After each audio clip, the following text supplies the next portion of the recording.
In 1945, the Nag Hammadi library was discovered in Egypt, and buried in the sand was something called the Second Treatise of the Great Seth.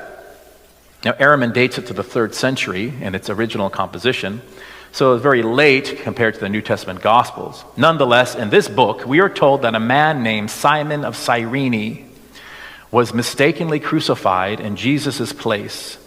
Symon of Cyrene is mentioned in the Synoptic Gospels. If you know your Bibles, it should ring a bell.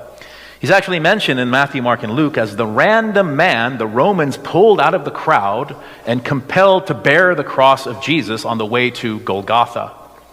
Interestingly, the author of the 4th Gospel, the Gospel of John, tells us that Jesus was bastazon ton stauron autou. He was carrying his own cross, thus contradicting the synoptics.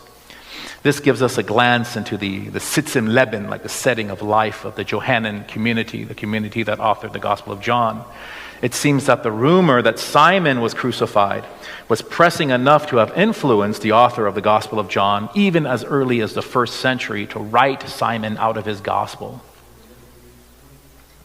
There was also a 2nd century Alexandrian Christian teacher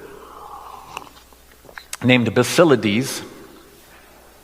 According to St. Irenaeus in his Against Heresies, Basilides maintained that Symon of Cyrene was crucified after being, what he says, transfiguratum, transfigured, so that he was thought to be Jesus. Jesus then assumed the likeness of Simon and stood by laughing at the proceedings.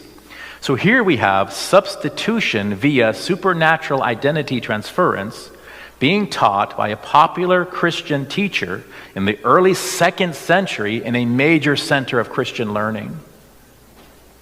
Basilides even gives an isnad, a pedigree, if you will, for his teaching. Basilides claimed that his teaching came from Glaucius, who learned from Peter, who learned from Jesus.